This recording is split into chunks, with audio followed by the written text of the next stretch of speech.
atracción a votos, no convence a nadie. No convence a nadie, y aparte mucha gente te va a exigir de qué lado estás parado. Lo vi, está muy ambiguo a Pichetto el otro día, tengo que decir, un amigo, pero bueno, él está en otro lugar.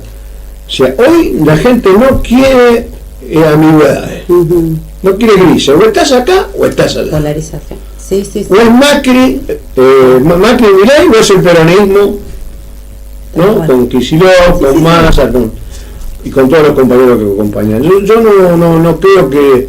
Y después. ¿Y Villarruel dónde estará?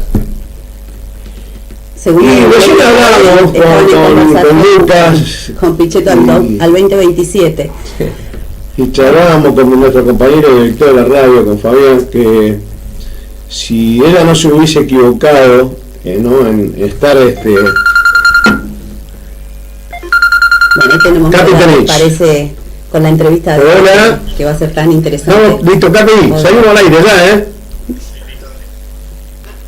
Bueno, todo así nosotros, ¿viste? Desprolijo, pero tenemos a alguien que conozco hace un montón de tiempo, compartimos difíciles momentos del 2001, y recién acaba de decir un compañero que estuvo en todos lados, que lo único que le falta es ser presidente, que algún día podrá hacerlo, que fue senador, fue presidente de la Comisión de Presupuestos, jefe de gabinete en el peor momento de la Argentina, y que después fue gobernador e intendente, volvió a la intendencia, y que tiene lo que no muchos políticos tienen, esa doble condición de ser un gran técnico, de saber mucho de economía, de conocer la administración pública, pero también entender la política. Jorge Capitanich, ¿cómo te va? Un gusto saludarte, querido compañero y amigo. ¿Cómo andás, Mario? Un gran gusto saludarte a vos, querido amigo y compañero, y por supuesto a toda Tierra del Fuego, querida y profunda tierra. Así que muchísimas gracias por esta deferencia de comunicarte conmigo. No, realmente es un honor para nosotros. Está Eva Medina en estudio y Pedro Schwarzman.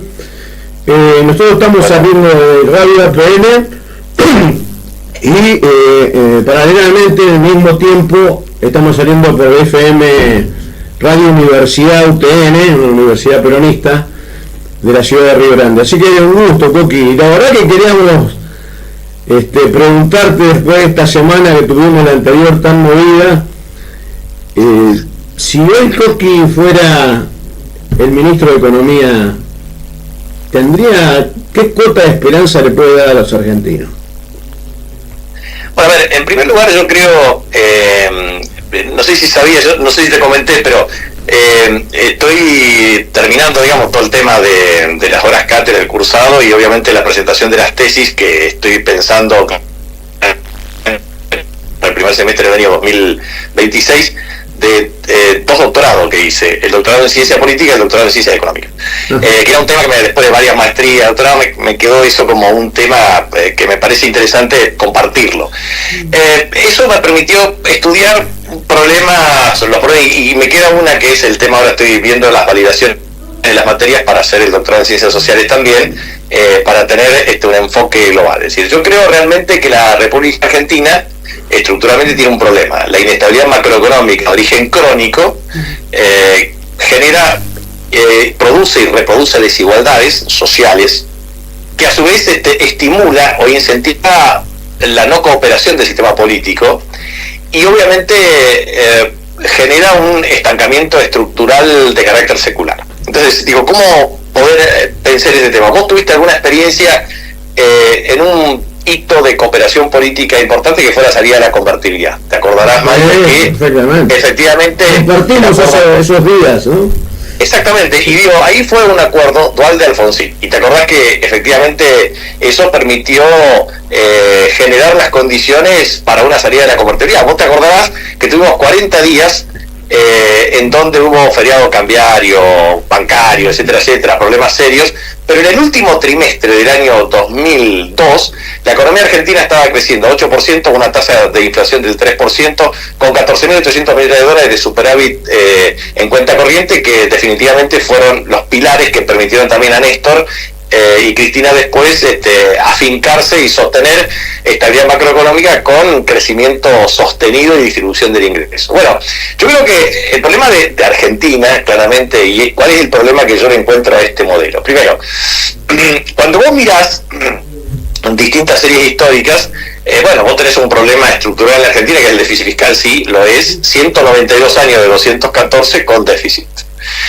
Segundo, tenemos un problema de volatilidad macroeconómica y déficit en cuenta corriente, sí, 92 años de 214 años. ¿Tenés un problema de tipo de cambio? Y sí, tipo de cambio fijo y variable, 108 y 106 años, más o menos con distintas características. ¿Tenés un problema de signo monetario? Y sí, tuviste serios problemas del año 1810 en adelante hasta el metálico, el banco de descuento, 1822, 1826, bueno, de todo. Pasó de todo en Argentina. Entonces, tenemos un problema y yo creo que la cuestión central es cómo veo yo la economía hoy y cómo veo efectivamente la necesidad de resolver el problema. Entonces, primero, Argentina tiene un tipo de cambio apreciado. Eso dificulta severamente la capacidad de aumentar la base exportadora. Entonces, tenemos a su vez un régimen bimonetario, dólar pesos, y a su vez el peso no es reserva de valor, es decir, la gente ahorra en dólares. Entonces el problema central es que cuando vos mirás los componentes de la oferta y la demanda de dólares, tenés un problema, porque no generás los dólares necesarios para satisfacer la demanda. Eso significa que el dólar se traduce en un bien escaso, y cuando existe un bien escaso la tendencia es aumentar, salvo que efectivamente lo intervengas para que no aumente.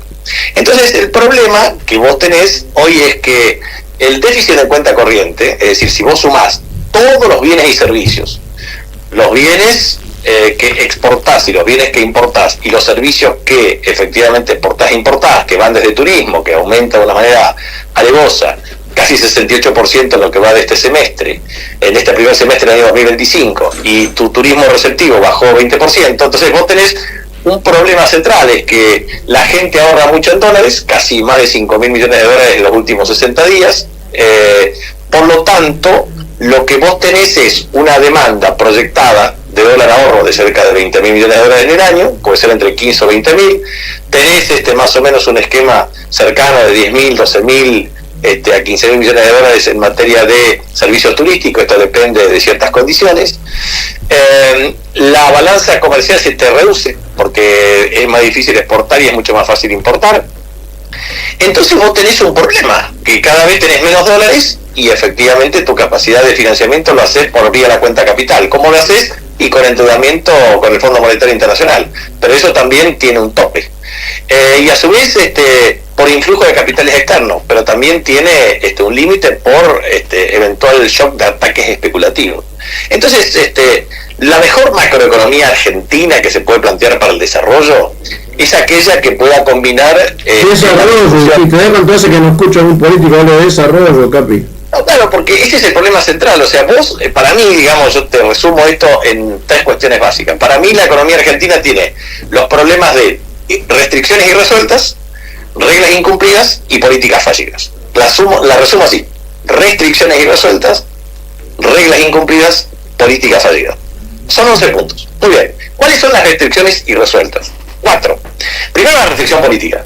Si no tenés consenso, si no tenés cooperación, si no tenés pretensión hegemónica de extinguir al otro, es muy difícil poder proyectar un esquema sin volantazos. O sea, el régimen de promoción industrial de Tierra del Fuego, por ejemplo. Viene un gobierno y dice, vamos con el régimen. Viene otro gobierno y dice, afuera con el régimen. Bueno, así no se puede funcionar. Segundo, si vos tenés una política turística, decimos tipo de cambio apreciado o depreciado. Bueno, si tenés un tipo de cambio alto, atraes el turismo. Si tenés un tipo de cambio bajo, espantás el turismo. Entonces, Tierra del Fuego tiene un problema, ya no tenés todos los cruceros que tenías, ya no tenés los pasajes en avión que tenías, ya no tenés la capacidad hotelera que tenías, empiezan a restringir el nivel de empleo de los trabajadores, y eso es lo que ocurre. Entonces vos lo que tenés que tener es efectivamente resolver lo que se denomina restricción política, en el sentido, primero, una política de Estado en términos macroeconómicos. Segundo, restricción externa. Si vos tenés insuficiencia en la oferta de divisa y valorización financiera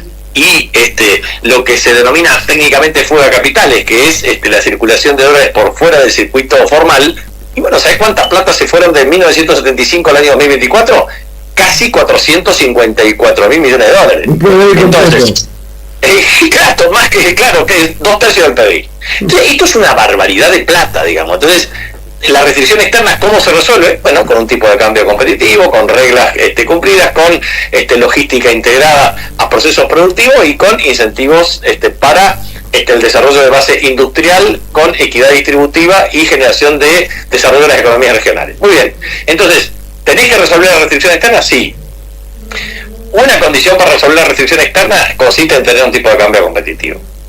La otra cuestión es la restricción energética. Argentina, a ver, yo te digo, hay muchas críticas a Alberto, a Massa, etcétera, pero la combinación del año 2023 fue menos 21 mil millones de dólares de sequía, menos de 5 mil millones de dólares por el tema del efecto energético, vinculado al tema de vaca muerta, etcétera, etcétera. O sea, todavía no teníamos superávit energético. Milei encontró 2 años ya sin sequía. Segundo, como se hicieron los gasoductos, efectivamente no tiene déficit energético, sino tiene superávit. Y la tendencia es que tenga más superávit que en los próximos años. Entonces, concretamente, estamos en una transición. La restricción energética, producto de gas, petróleo, más combustibles líquidos, más otros combustibles no convencionales, efectivamente pueden generar las condiciones para resolver esa restricción. Entonces, ¿la restricción energética se resuelve de un día para el otro? No. Se resuelve entre 2025 y 2032. Bueno, entonces tenemos una transición que tenés que administrarlo eso con medidas de carácter cambiante. Entonces, la restricción externa, tipo de cambio competitivo, más reglas, y efectivamente vas a generar mecanismos de acumulación y potenciación del peso como reserva de valor.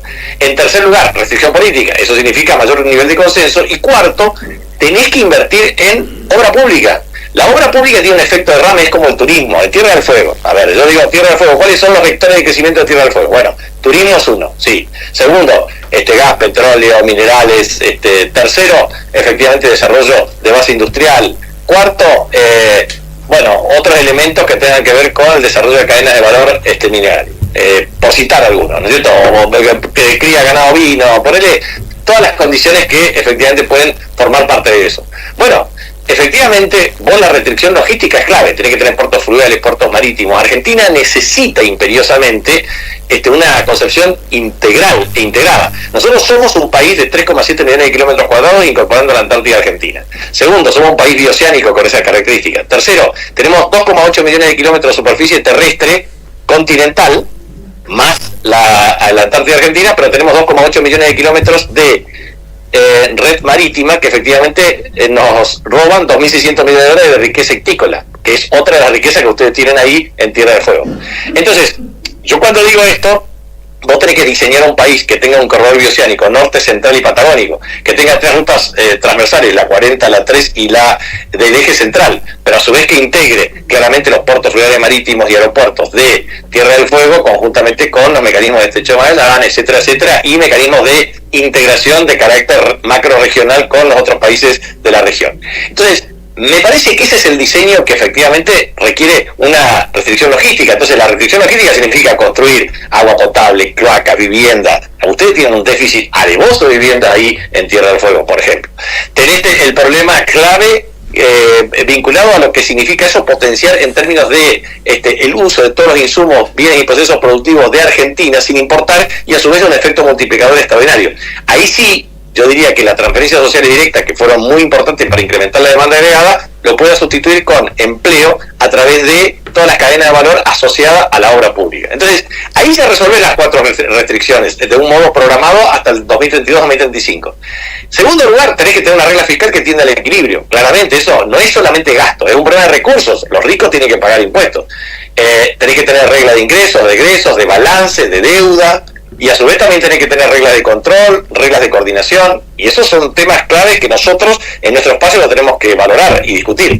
Segundo, las reglas de carácter monetario, que son de agregados, no solamente un problema de un efecto restrictivo desde el punto de vista de la emisión monetaria, sino también de cómo efectivamente administrar los encajes, cómo administrar la regulación de los agregados monetarios y su expansión, la tasa de interés, en la flotación cambiaria, pero también las reglas institucionales, porque vos necesitas que, así como de acuerdo político, se catalice a través de reglas que efectivamente te cumplan.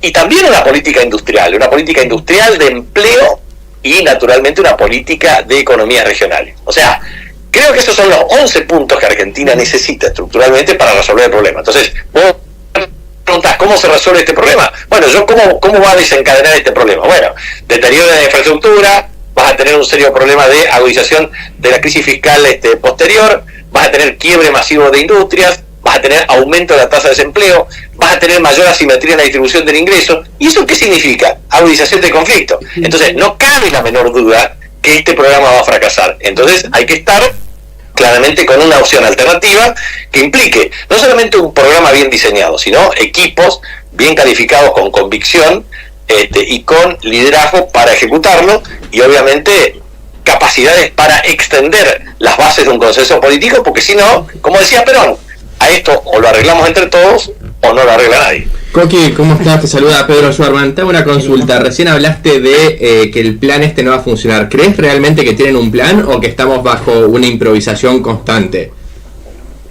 A ver, yo creo que tienen un plan típicamente de lo que se denomina institucionalismo de elección racional, ¿viste? De maximización de preferencias individuales, y el resto no le importa nada. Entonces, si yo te tendría que plantear qué es lo que ellos creen que pueden lograr para las próximas elecciones del 26 de octubre. Ellos quieren quebrar efectivamente la resistencia del Senado de Unión por la Patria. O sea, ellos quieren tener mayoría calificada, tienen que querer 48 senadores, porque para mí el razonamiento que ellos tienen es: nosotros con 48 senadores, o sea que eso significa sí de billetera, salvo una resistencia de Unión por la Patria, pueden tener 9 miembros de la Corte, 6 propios de ellos. El gordo Dan sería el más calificado. O sea, van a poner obviamente jueces de la Corte de empresas multinacionales o grupos económicos poderosos. ¿Para qué? Para gobernar por decreto de necesidad de urgencia. ¿Para qué? Y bueno, ellos tienen un paquete de 40.000 millones de dólares de empresas privatizadas, que incluye Banco Nación, YPF, todo eso. Segundo, le meten 10.000 millones de dólares de bienes inmuebles, que son 10.000 identificados, o sea, 50.000 millones de dólares. Con eso efectivamente cancelan parte de los problemas que tienen y generan financiamiento de la transición. Tercero, reforma laboral. Olvídate de salario mínimo vital y móvil, olvídate de convenciones colectivas de trabajo, olvídate de cuotas solidarias. Después, sistema previsional, 70 años para hombres, 65 para mujeres. Después, de revolución plena, empresas multinacionales y grandes grupos en detrimento de las pymes. Y después administran ellos el conflicto con un Estado represor con 15 o 20% de desocupación. Yo siempre pongo esto de manifiesto porque recordarás que en la convertibilidad 91-92 la tasa de inflación fue del 20% nada más, 20%. Ahora la tasa de desempleo empezó a crecer a una velocidad espectacular en el 93, en el 94 estaba en el 18%, Entonces, este tema de apertura económica discriminada, que es lo que quieren hacer, de regulación, reforma provisional, reforma laboral, privatizaciones, etcétera, etcétera, o sea, el decálogo del consenso de Washington de Williamson 1989 lo quieren aplicar de una manera clave. Entonces, lo que yo digo es, para mí, es parte del mainstream liberal que tienen.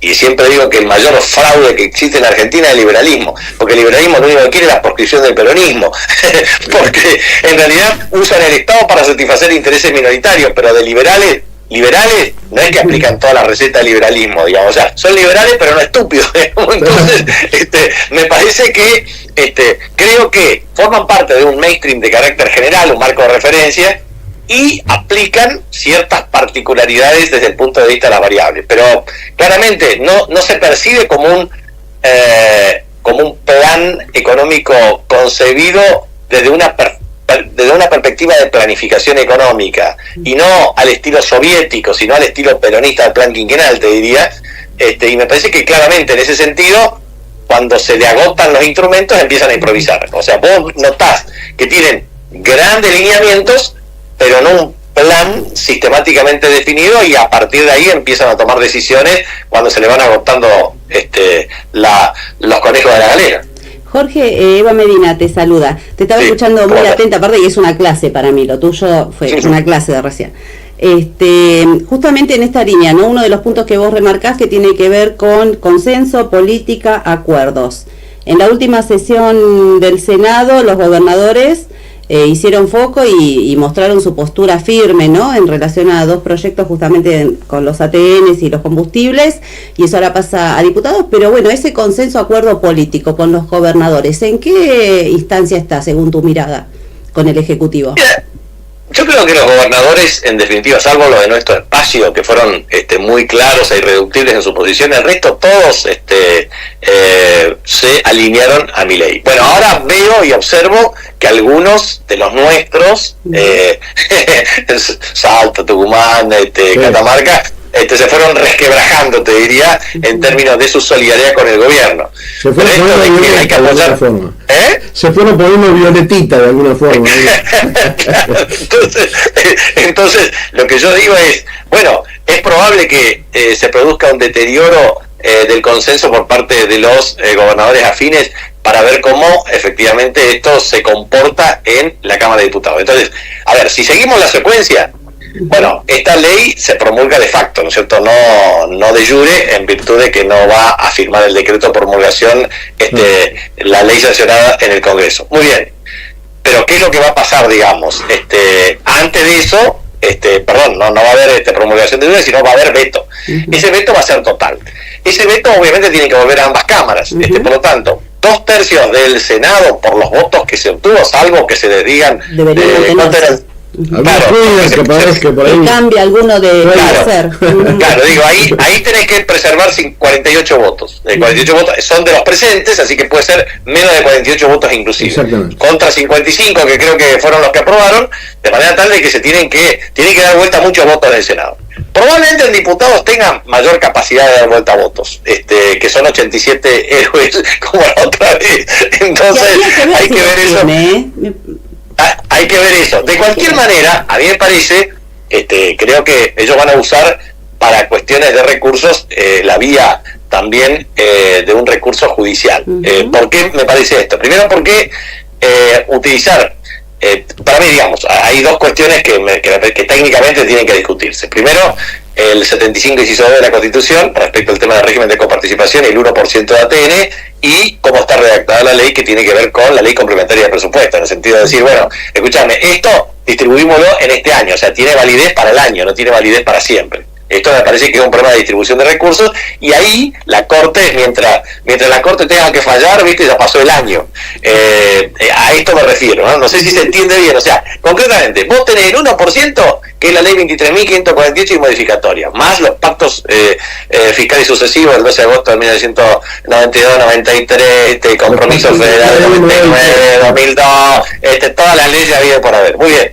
En este contexto, eso forma parte de la garantía del 75 inciso 2. Ahora bien, la ley está redactada con la ley complementaria de presupuesto, o sea, como no hay presupuesto vigente, se prorroga por la ley complementaria y es respecto a la distribución del año. Por lo tanto, eso seguramente el gobierno va a optar por la judicialización. Respecto a la ley en materia de aumento de jubilaciones, no, pero la otra seguramente que sí. ¿Y cuánto puede estar el presidente sin enviarle los recursos que le corresponden por ley a las provincias? Vos que fuiste jefe de gabinete, digamos, la justicia no puede actuar al revés de oficio, ¿sí? Usted debe cumplir con la demanda constitucional y con los porcentajes que le corresponde a las provincias. Mira, justamente acabo de terminar un paper que después te voy a pasar, pero es más largo ese pero digo, que tiene las siguientes particularidades. El Fondo Monetario Internacional tiene desde 1985 al año 2021 y se actualiza al 2024 una serie histórica de países, digamos, ¿no? Un tablero. En general son cerca de 187 países que se rigen, vuelvo a insistir, desde 1985 a la fecha, desde el punto de vista de las particularidades de reglas fiscales y su aplicación. Bueno, las reglas fiscales son reglas de ingresos, de egresos, balance y de deuda. Pero la verdad, una regla institucional clave es la ley de presupuesto. En la República Argentina, conocés muy bien, el artículo 75, inciso 8, determina que en el proceso de formación y sanción de las leyes, efectivamente, el Poder Ejecutivo envía el proyecto de ley de presupuesto antes del 15 de cada mes de septiembre de un presupuesto que va a regir el 1 de enero del año siguiente. Como bien saben ustedes, artículo 100 y 101 es jefe de gabinete de ministros. Son las atribuciones constitucionales del rango ministerial que tiene el jefe de gabinete de ministros, inciso 1, que es efectivamente responsable de la administración. En consecuencia, la ley de presupuesto junto a la ley de ministerios son las únicas dos leyes en donde no firma la presidenta o presidente, firma el jefe de gabinete. Entonces, concretamente, el Poder Ejecutivo en realidad tiene un problema de origen en materia de regla institucional en la República Argentina, porque 2024 no tuvo presupuesto, 2025 tampoco tuvo presupuesto, se rige por prórroga de la ley, digamos, una interpretación de la ley 24.156 de Administración Financiera y también de la ley complementaria de presupuesto. Pero la verdad es que hay que poner reglas de control y reglas institucionales muy fuertes ahí en la Argentina. Yo creo que ese es un gran debate institucional y constitucional. O sea, en Estados Unidos tenés lo que se denomina shutdown, digamos, ¿viste? A la miércoles, no aprobás el presupuesto, no podés ejecutar. Ahora, este gobierno hace uso de una discrecionalidad que no respeta absolutamente ninguna regla o parámetro constitucional o institucional desde el punto de vista del presupuesto. La verdad, no puede ocurrir que un gobierno funcione sin la ley fundamental, que es la ley de presupuesto, que es la que permite obtener la recaudación y la asignación de esos recursos. La verdad, es absolutamente imposible. Entonces, mi respuesta es contundente. No se puede gobernar así. Coqui, dos consultas más. La primera, estos 11 puntos y tu tesis ya está publicada en algún lugar que la podamos leer. La segunda... No, estoy ahí, tengo que finalizar con los detalles y después de hacer la defensa. Yo supongo que el segundo semestre del año próximo ya con publicación será, si Dios quiere. La segunda, estamos ante una situación en la cual vemos muy baja participación electoral. Cristina hablaba de volver a representar, otros hablan de volver a enamorar o persuadir. ¿Cómo crees que el peronismo se tiene que plantar de cara a las elecciones de octubre y de cara al 2027? A ver, primero unidad. Unidad del campo popular me parece clave. Es unidad del campo popular para la resistencia de este proyecto neoliberal destructivo, y por el otro lado, unidad en la diversidad, que significa ampliar las bases de sustentación con el objeto de generar la construcción de una alternativa. Me parece que es muy importante porque a partir del 26 de octubre, sea cual fuera el resultado, de mayor o menor paridad relativa, lo cierto es que los clivajes entre el oficialismo y la oposición no van a variar sustancialmente. Y si esto es así, efectivamente hay un problema central que es la transición en 2 años. Y obviamente ahí es donde nosotros tenemos que ensanchar nuestras bases para construir una alternativa. Y la construcción de una alternativa para nuestro espacio significa ampliar nuestra base desde el punto de vista de la participación política. ¿Esto qué significa? Que nuestra coalición sea más amplia que la que tenemos. La segunda cuestión es que tengamos un plan de gobierno holístico, sistémico, integral.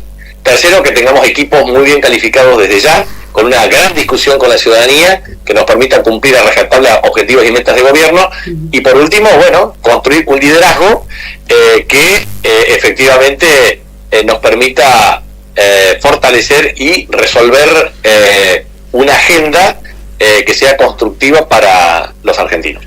Recién discutíamos acá, yo creo que va a haber bipartidismo, ¿no? Digamos, toda la derecha junta de aquel lado, con Macri, con la Libertaria, lo que van a hacer ahora. Y del otro lado lo que queda, no creo que haya un espacio para esa famosa franja del centro que dicen, ¿no? No, yo creo que, hay un problema central que es inmanente al sistema político argentino, que se basa en el antagonismo. Mi análisis es que el antagonismo, que es prototípico de la historia argentina, es producto ya de la distribución de los factores de la producción. Esto ocurrió ya desde la tierra como principal factor de la producción, el capital, que estuvo vinculado a los comerciantes monopolistas, después a una alianza estratégica con Inglaterra, principal potencia de la época, para la división internacional del trabajo en la base de un modelo agroexportador. Todo eso significó la consolidación de poder económico más instituciones, que derivaron claramente en una pugna distributiva por los factores de la producción y por la distribución del ingreso. No es casualidad que en la historia argentina hay en 3 oportunidades hubo una distribución paritaria del ingreso. En 1954 con Perón, en 1974 con Perón, en 2015 con Cristina Fernández de Kirchner. ¿Y qué pasó en las 3 cuestiones? En 1954 se generaron todas las condiciones para el derrocamiento de Perón en el mes de septiembre del año 1955. En segundo lugar, en 1974, con la muerte de Perón, efectivamente, la sucesión de María Estela Martínez de Perón y el derrocamiento militar el 24 de septiembre de 1976. Y en tercer lugar, efectivamente, con Cristina, que la distribución del ingreso con Cristina, que generó definitivamente la alternancia con Macri. Entonces, lo que quiero transmitir es que la cooperación del sistema político es muy importante, el antagonismo es la regla. Entonces, yo no creo que exista una alternativa para una tercera opción hoy. Me parece que se agudiza la disputa en términos de polarización, y esto tiene que ver con los que quieren maximizar una distribución regresiva del ingreso y lo que queremos una distribución equitativa del ingreso. Y esta es la discusión hoy en esta elección del 2025 y efectivamente que va a forjar la del 2027. Coqui, llevamos casi media hora, la verdad que te agradezco un montón, todos te agradecemos en la mesa. Para nosotros, como decía Eva, fue una clase, sabía que iba a ser así porque, bueno, te conocemos, pero para relajar el último 2 minutos de la nota, acordarnos de esas largas jornadas en el Senado, y el único que cumplió fue Mayans. ¿Te acordás cuando me decían, yo voy a trabajar por la reelección? Y la cumplió con creces. No, yo creo que el tipo la tiene clara desde el inicio, desde el año 2001, el único que cumplió con su meta fue José Mayans. Exactamente. Coqui, la verdad que fue un placer, te mandamos un fuerte abrazo. El peronismo te necesita de verdad. Yo creo que sos una persona muy importante dentro de nuestro partido y confiamos mucho en tu futuro, en tus aportes políticos, técnicos, tu capacitación.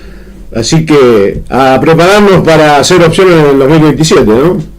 Bueno, muchísimas gracias, un gran abrazo, para mí ha sido un gran gusto y un fuerte abrazo, Marito, de encontrarnos nuevamente. Muchas gracias. Igualmente para mí, un abrazo grande.